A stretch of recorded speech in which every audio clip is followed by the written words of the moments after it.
Hey guys, it's Dave with Wags Automotive again, and I am not in BFM right now. I'm actually in North Carolina at my brother's house for the holidays and for some other reasons.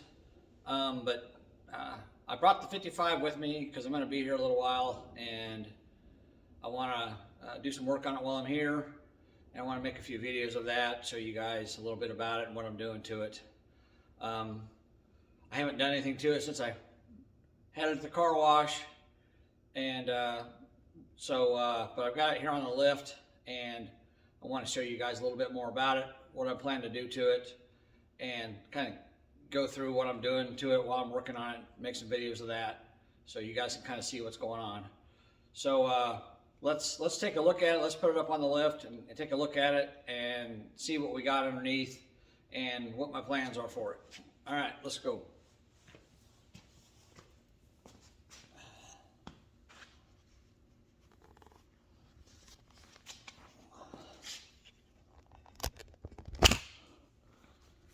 Okay, let me flip this around. There we go. Okay, so again, we got a 55 Chevy. I bought it at an auction. It had been sitting outside for I don't know, like the license plate said, 2013. I think it was probably parked before that, but sitting outside for, probably close to 10 years at least. And it needs some work. It's in a little rough shape, but considering it's almost 70 years old, it's really not that bad.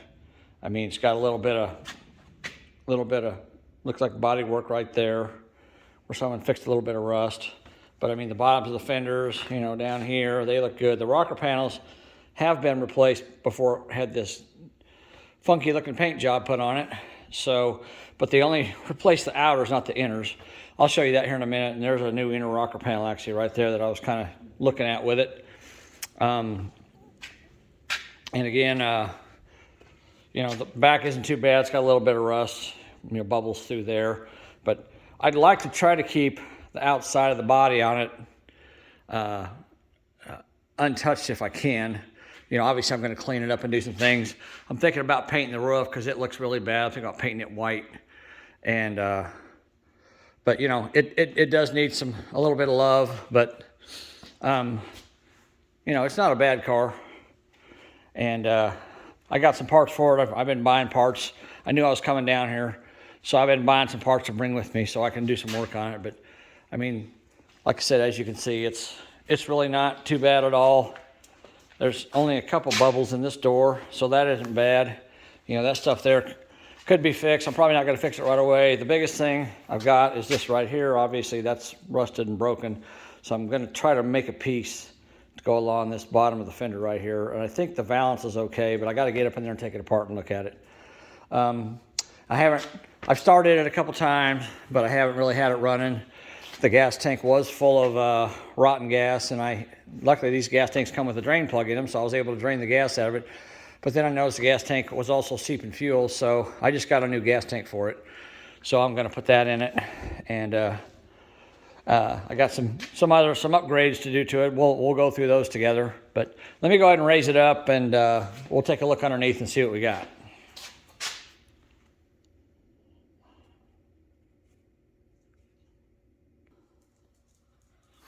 All right, we'll start here at the back of the car, kind of take a look at everything, see what we got. Again, you can see right in there, there's gas seeping down the strap, so I'm just going to assume the gas tank's leaking and put a new one in it.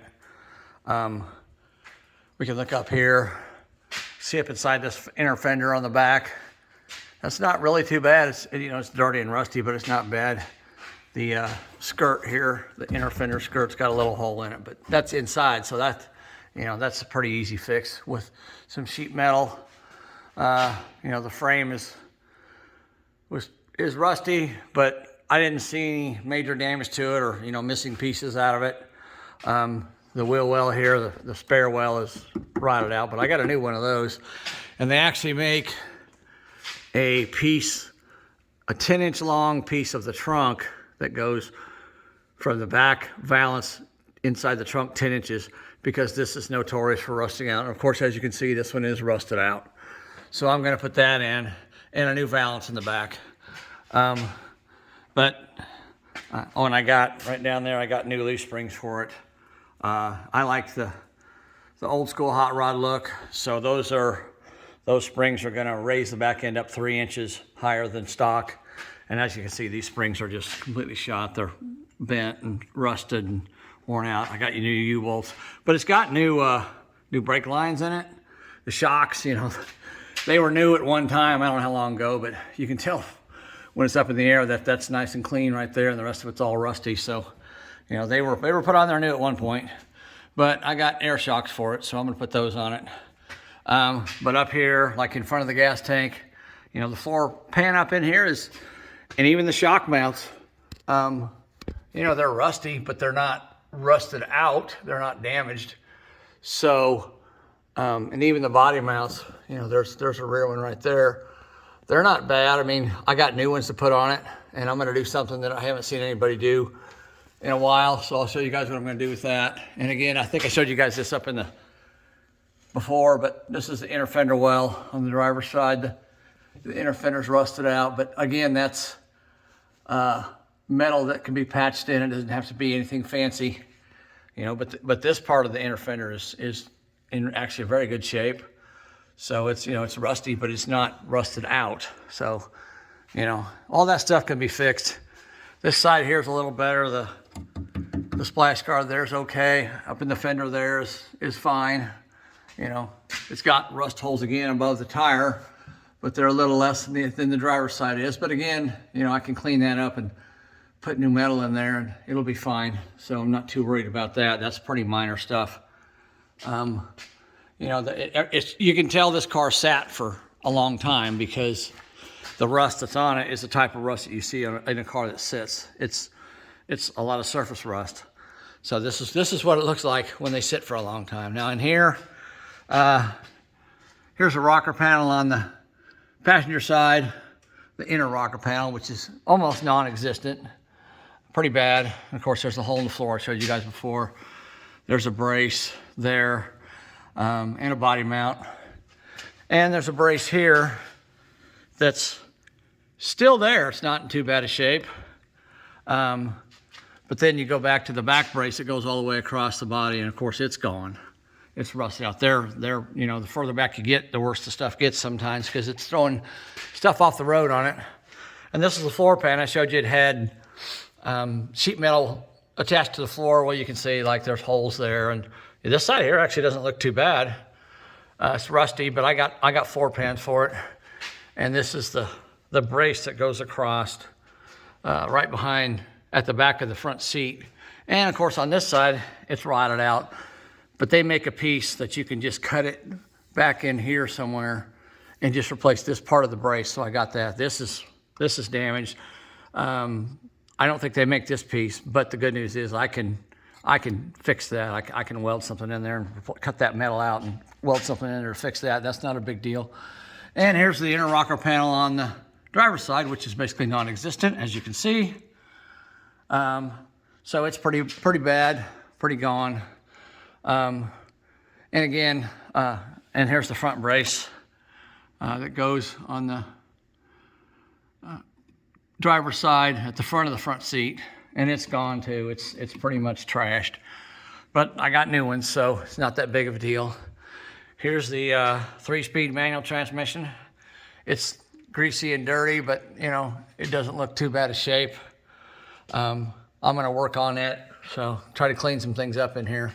And then the front suspension, believe it or not, all this is really tight. I don't have any play in anything. But again, I got some new parts for it, so we'll put those on it and see how it works. But that's basically the underside of the car. Up here, the front valance, you can see where the fenders join the valance on the driver's side. It's rusted and dirty, but I don't think it's rusted through. Take that and clean it up, and I think I'll be fine on the driver's side. The passenger side, where I showed you it was rusted out, it's a little different story. As you can see, you can see daylight through there, so it's definitely rusted out. But again, I think I can cut that out and make a piece to put in, unless I could find one online, but I haven't found any fender patch panels for this thing, except for, of course, the rear of the fender, which is very common for cars to have patch panels for the rear, but none for the front. But the thing I really like, and you can't really see it very well, but up in there, the front of the fenders that are real bad about rusting out, they're not rusted out. So that's a good thing on this car. So I don't have to fix the eyebrows above the headlights. So, and again, you know, it's rusty and dirty from sitting. I mean, you can tell this car's been sitting, not driven a lot. But that's okay. We'll get it cleaned up, and we'll make it look nice. At least make it roadworthy. You know, I'm not gonna do a full restoration on this car. I'm just gonna do a few things to it, make it look nice, and we'll go through that and continue to work on it. So I'll show you the inside of it here real quick. I got the back seat out. I'll show you that actually right now. So I took the back seat out of it and had a little mouse nest there in the back of the back seat. That's not too bad. But then they had a mouse hotel in the base of the seat, and there must have been like 40 or 50 of them living in there. I don't know at one point, but they definitely were having a party. So that's a huge mouse nest, one of the biggest ones I've ever seen actually. So yeah, they were having a good time. But anyhow, let me get it back down on the ground, and we'll look at the inside of it when I got the seat out.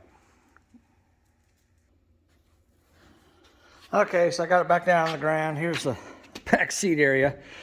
And like I said, the mice were having a field day in there. There's all kinds of crap. You can see where they patched the floor pans in the rear with galvanized sheet metal, which is a very common thing to do. Quick and easy. It worked pretty good, you know, for a quick fix, but obviously it's not permanent. But again, I've got pieces I can fix it with a lot better than that. So that should be pretty easy to do. And I don't know how well you can see inside the trunk. Oh, you can see actually pretty good in there. It's not bad. But again, you can see I haven't gotten the trunk lid open, so I have to crawl in here today and take the latch assembly loose and try to figure out why I can't get in there. But I mean, inside the trunk, you know, from what you can see there, you know, the trunk pan, well, there's a mat over it, but you know, it doesn't look horrible. I've seen worse. So I think it's fixable.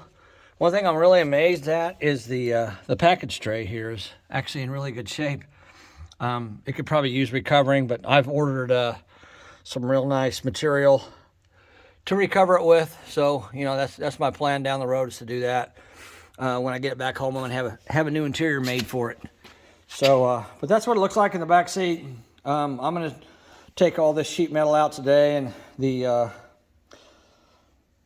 threshold plates and the front seat and all that, and start working on getting this sheet metal exposed so I can start replacing it. And I also got to get the trunk lid open. So I'm gonna stop this video for now, and we'll continue on when I get more of it apart, and so I can show you what I'm doing. Thanks for watching. Bye.